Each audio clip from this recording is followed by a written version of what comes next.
siglo XXI. Las fronteras se han roto en muchos estadios. Internet y las migraciones, entre otras cosas, han ayudado a esto. Y yo creo que voy poniendo mi pequeño granito de arena desde siempre en desarrollar ese concepto, que además cada vez parece que la misma humanidad lo va asumiendo, ¿no? Y es que, ¿cuáles son las diferencias que tenemos? Son culturales, son geográficas, pero las trascendentales, las de fondo son las mismas. Todos somos seres humanos, todos tenemos las mismas inquietudes, todos tenemos las mismas necesidades de desarrollo y en definitiva todos podemos aportar desde nuestra cultura porque todas son importantes.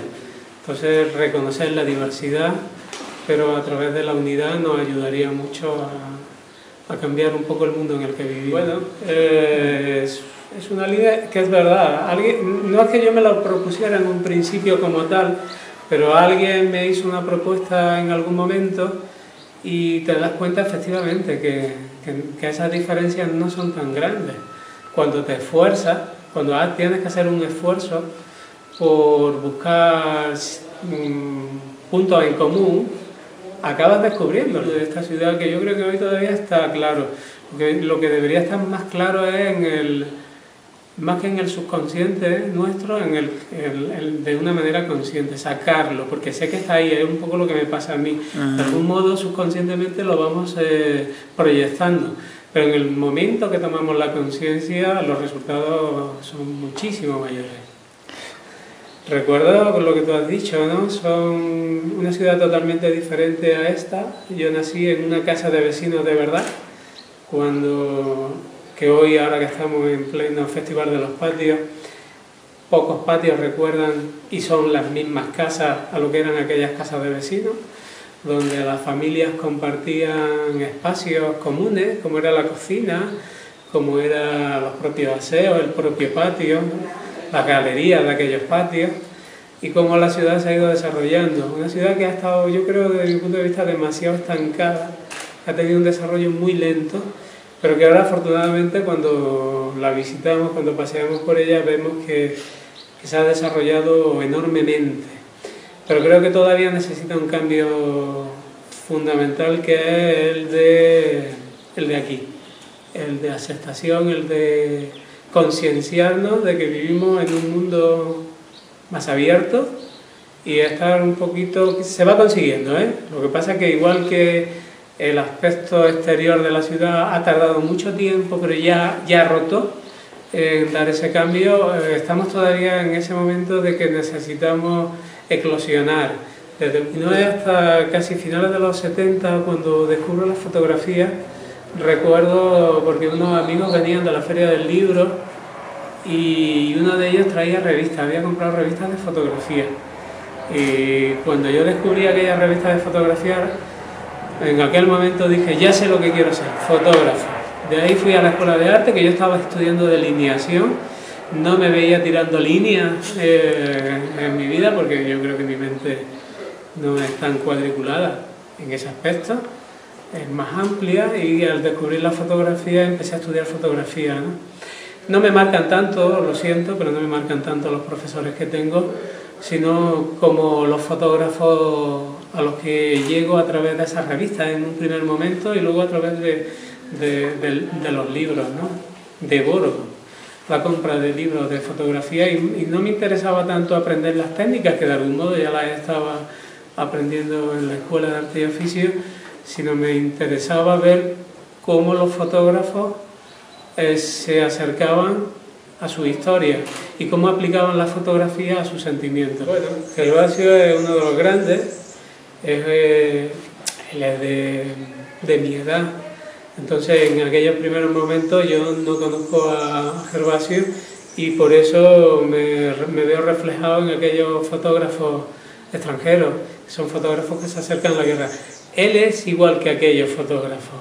Creo que este tipo de fotógrafos son muy necesarios porque nos despiertan las conciencias y nos llevan a conocer a aquello que a veces a lo mejor no queremos ver, pero que es una realidad.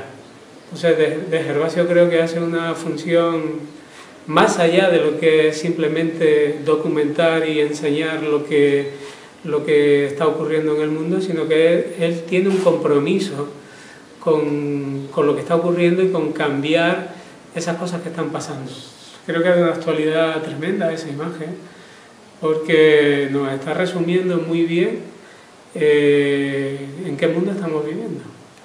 Y es los dos mundos de los que de algún modo acabamos de hablar, cada vez están más cerca y ya la línea de la frontera, nunca mejor dicho en este caso, ya no está definida, no son fronteras que están tan lejanas unas de otras, sino que es que esa frontera, esa línea está ya a la par. Y nos ha acercado tanto que nos ayuda a esa reflexión de la que hablaba antes. Yo decía, me siento en la otra línea de fotógrafos que son los que descubren caminos hacia donde podemos ir. O sea, una cosa es la realidad, ahí está, y otra es, ¿hay salida a esto? Sí. Hay muchas ONG, hay muchas personas en el mundo que sí están trabajando y que a lo mejor los medios de comunicación no les damos tanto espacio o tanta importancia como a los desastres. Lo hablábamos ahora en la visita guiada en la exposición. A veces una imagen o una noticia dramática nos hace sentir que el mundo es un drama tremendo.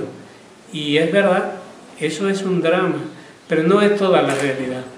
Yo creo que tenemos que hacer esfuerzos por mostrar esas realidades. Los espacios, al fin y al cabo, no son cuestiones aisladas del ser humano, sino que son un reflejo de lo que es el ser humano. La arquitectura que nos rodea es el resultado de lo que somos los individuos y el colectivo de seres humanos que vivimos en ese lugar. Entonces, si es un absurdo o es algo muy inmaterial o demasiado materialista o creamos espacios en los que difícilmente se puede vivir y convivir, creo que es el resultado de lo que somos las personas que habitamos esos espacios. Bueno, eso hay que entenderlo más que lo que yo pienso, qué es lo que pretende Salgado con esa obra, con lo cual yo estoy de acuerdo. Hay que entender Salgado por qué hace esto. Salgado es un fotógrafo también muy comprometido con el mundo en el que vive en todo momento, y todos sus trabajos son fruto de ese compromiso. Salgado, en algún momento de su vida, el mundo que lo rodea le hace enfermar, le hace apartarse de la fotografía, ya no puede más lo que está viendo, lo que está sintiendo, y él se retira. Fruto de ese retiro, fruto de ese volver a regenerarse él como persona, es lo que hace que surja Génesis. Es que todos volvemos a lo mismo, ¿no? Están diciendo lo mismo, ¿no? ¿Por qué? ¿Por qué? ¿Por qué quiero ser fotógrafo? En este caso, yo creo que es algo que cualquier persona debería de preguntarse a la hora de ejercer su profesión. Porque tu profesión, desde mi punto de vista, tiene dos objetivos. Uno, darte el sustento, y otro, en la medida de las posibilidades. No siempre es posible, pero yo creo que siempre es posible. Siempre es posible. Siempre es posible. ¿Cuál es mi objetivo a la hora de ejercer mi profesión? Y no debería ser otro, sino el de servir, como mínimo, este debería estar, servir a la gente que me rodea.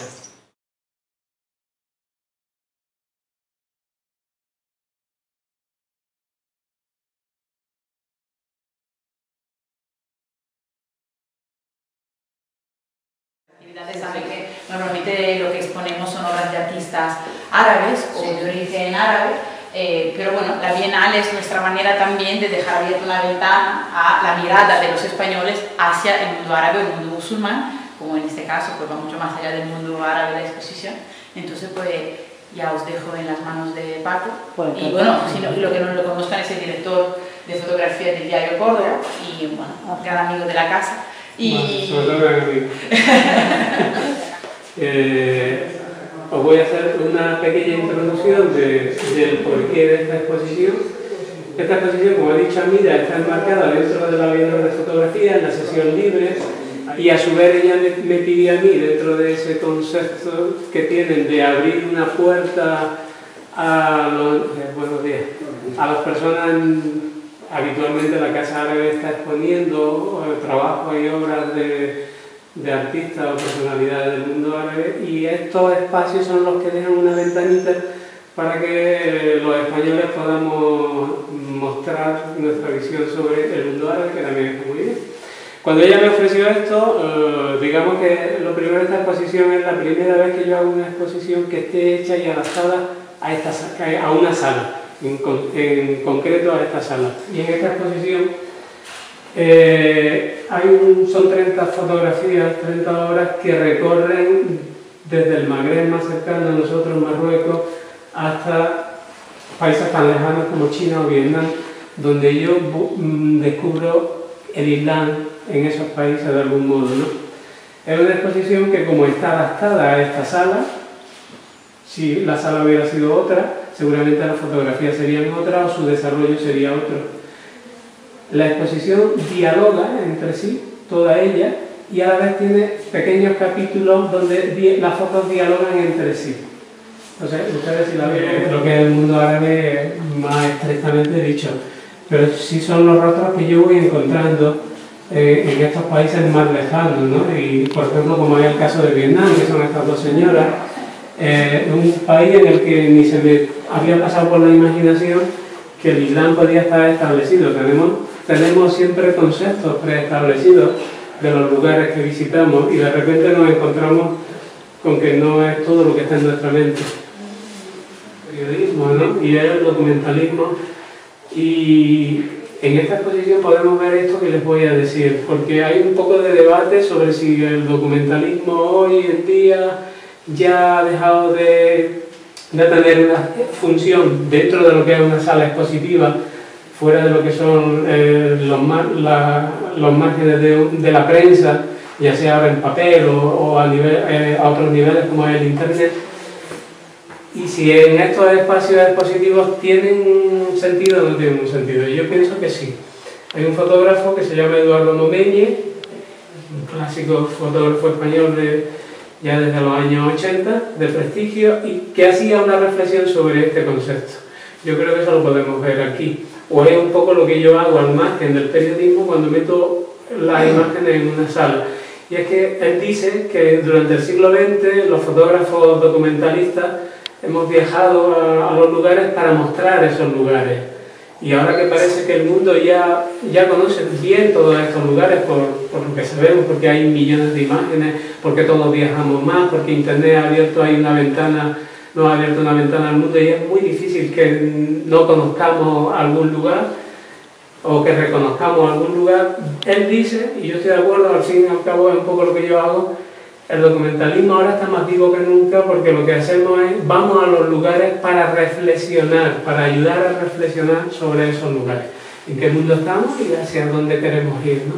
Con un solo marco, usarla como una sola imagen, no es algo que habitualmente haga yo en ninguno de mis trabajos, pero cuando voy a los sitios yo mismo me gusta mirar, no solo me gusta ver y conocer, sino que me gusta mirar. Mirar es ir más allá de lo que vemos, intentar comprender. También tiene mucho que ver con el estado de ánimo en el que yo me encuentro en ese momento y qué es lo que intento comprender o hacia dónde quiero ir, ¿no? Entonces, esas imágenes, ese día, una vez que volví a España, desde punto y hora, no estaba previsto no estaba pensando en ninguna exposición, no estaba pensando en ningún trabajo. Esas tres imágenes me traían, verán ustedes 3 obras en la exposición, que es una composición de 3 o 4 imágenes. No lo he hecho nunca ni seguramente lo haga nunca más, pero desde que volvía del viaje eran imágenes que me venían a una sola, ¿no? Y cuando decidimos hacer esta exposición pensé que deberían estar aquí porque dialogaban mucho con la exposición en general. De ahí que les decía al principio que toda la obra dialoga entre ellas y a la vez hay pequeños espacios en los que ellos dialogan entre sí mismos. Que estuve como hora y media ahí, en este lugar, un lugar que habitualmente no es visitado por los turistas, donde en esa hora y media la única persona que iba vestida fuera de... y además de una manera agresiva, con las cámaras, las mochilas, era yo, o sea que podían haberse sentido un poco agredidos o mirar diciendo, bueno, esta persona que hace aquí, ¿quién es? Está cruzando nuestra intimidad. Pero sin embargo, sí, esta foto es allá, esta que le recordaba. Este hombre está orando y yo estoy delante de él haciendo la foto. En ningún momento se dirigió a mí para decirme, oiga, ¿qué hace ahí? ¿Por qué me fotografía? Váyase de aquí. Él siguió. Yo creo que eso es un poco también el respeto con el que uno es capaz de llegar al sitio y al lugar. Yo tengo una máxima, si veo que puedo estar entrometiéndome, no hago foto. Si hago la foto es porque me encuentro en la comodidad y la seguridad de que no soy un intruso. Ya la frase lo resume todo, ¿no? Estamos en el siglo XXI, las fronteras se han roto en muchos estadios, Internet y las migraciones, entre otras cosas, han ayudado a esto. Y yo creo que voy poniendo mi pequeño granito de arena desde siempre en desarrollar ese concepto que además cada vez parece que la misma humanidad lo va asumiendo, ¿no? Y es que, ¿cuáles son las diferencias que tenemos? Son culturales, son geográficas, pero las trascendentales, las de fondo son las mismas. Todos somos seres humanos, todos tenemos las mismas inquietudes, todos tenemos las mismas necesidades de desarrollo y en definitiva todos podemos aportar desde nuestra cultura porque todas son importantes. Entonces reconocer la diversidad, pero a través de la unidad nos ayudaría mucho a cambiar un poco el mundo en el que vivimos.